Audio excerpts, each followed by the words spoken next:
Kan judulnya ada kurma nggak sini? Oh ada. Oh komplit. Ada kurma.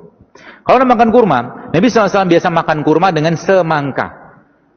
Kenapa? Sains ternyata menjelaskan bahwa ternyata Fa atau besi yang ada pada kurma ini itu terikat dengan sangat sempurna dan bisa meningkatkan fungsi Fa itu ketika dia ketemu sama vitamin C. Maka makanlah kurma dengan semangka atau jeruk. Kan tinggi itu vitamin C-nya. Atau apa lagi? Biar Anda kuat tulang-tulangnya, habis Anda makan kurma, Anda ngapain? Anda minum peresan jeruk nipis sama madu. Wah, you are strong man lah. Minum itu. Vitamin C dapat, enzim dapat, semua dapat. Dan perkasa luar biasa. Kenapa? Ada besi di sini. Kuat kita nanti. Dan jangan berlebihan. Termasuk ibu-ibu yang mau hamil atau sedang hamil, makan kurma boleh nggak? Boleh. Tiap hari. Tapi hanya 7 butir itu cukup. Nggak usah lebih. Kita masih butuh energi nggak? Masih butuh. Kita butuh protein. Protein kita dapat dari mana? Dari beliau ini. Ini minyak. Minyak apa? Ini minyak zaitun. Minyak zaitun ini barulah sains ternyata menjelaskan dia mengandung namanya MUFA. MUFA itu medium unsaturated fatty acid. Salah satu minyak terbaik yang bisa digunakan untuk meningkatkan fungsi jantung, membagi kolesterol ada pada zaitun. Sehingga nanti apa? Ketika malam mau tidur minumlah zaitun 1 sendok makan. Ketika Anda bangun ketika sahur, jadi sahurnya gimana nanti Pak? Gampang. Sahurnya gimana? Anda minum infus kayak beginian, Anda makan kurma 3 butir, minum ini 1 botol. Bagus memang sudah dibatasin ya. Biar nggak roaming. Minum ini 1 sendok makan, udah cukup buat energisnya. Habis itu ngapain? Doa banyak-banyak. Kan sahur harusnya banyak doa. Ya Allah, kuatkan aku hari untuk beribadah, kuatkan baca Quran ya. Teman-teman kemarin ada lihat postingan saya tentang Ramadan nih. Kalau bisa jadikan Ramadan terbaik, paksain diri Anda. Kalau bisa 1 hari tembus 10 juz. Bisa nggak? Bisa, cuma butuh 5 jam kok. 1 juz itu kita lebih setengah jam lah kalau Anda baca lancar. Katakanlah agak sedikit belepotan, 40 menit lah. 40 menit katakanlah kali 10 ya kurang lebih nggak ada 6 jam, 5-6 jam something lah cuman. Push yourself. Sebab apa? Ibadah itu kalau nggak dipaksain sampai bila-bila masa, kata orang Malaysia bilang, nggak bakal bisa. Sampai mati pun kalau kita nggak maksain tahajud, nggak bakal bisa. Serius. Sampai kapanpun kalau kita nggak maksain sholat duha, 12 rakaat, nggak bakal bisa. Serius. Ibadah itu kudu dipaksain.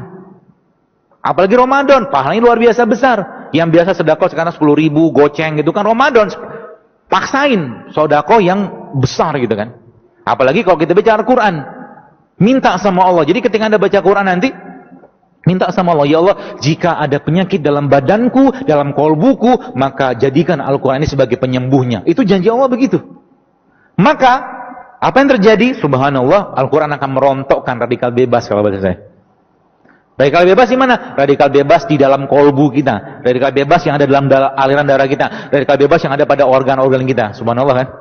Maka Allah katakan apa dalam Quran? Wa nunazzilu minal Quran ma huwa syifa wa rahmatul lil mu'minin. Dan kami turunkan Al-Quran itu sebagai syifa, sebagai penyembuh.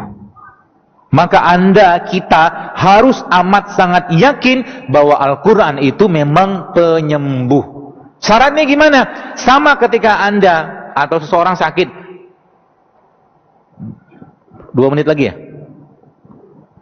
Habis. 1 menit deh. Ketika Anda sakit, berobat ke dokter atau mungkin berobat ke herbalis, lalu Anda dikasih obat, katakanlah, minumlah Pak ya 3 kali 5 kapsul atau 3 kali 500 miligram. Nggak sembuh, naikin dosis sama dia. Kan gitu. Maka sama juga dengan Al-Quran. Al-Quran ketika belum memberikan efek, naikkan dosisnya. Dahsyat kan? Naikkan dosis baca Al-Quran. Sampai apa? Sampai kharu sujada wa bukiya. Kita tersungkur, bersujud, menangis. Minta ampun sama Allah, maka saat itulah Allah akan mencurahkan rahmat dan ampunannya, penyakit-penyakitnya dibuang oleh Allah SWT. Itu dahsyatnya bulan Ramadan. Ya, maka jangan sibuk dengan makanan bulan Ramadan. Itu kata kuncinya. Sibuk dengan ibadah aja.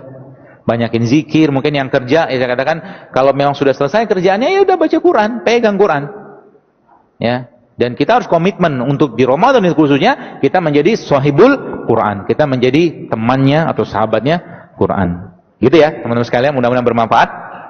Dan kajian-kajian saya khususnya ya, saya katakan ini bukan kajian untuk sekedar dicatat tapi dipraktekkan. Kalau cuma catat doang, besok masih nyampah lagi sama juga bohong. Gak usah datang kajiannya. Anda harus berubah. Sebab apa? Apa yang kita masukkan dalam diri kita saat ini, itu akan menjadi gen yang akan kita wariskan ke generasi depan.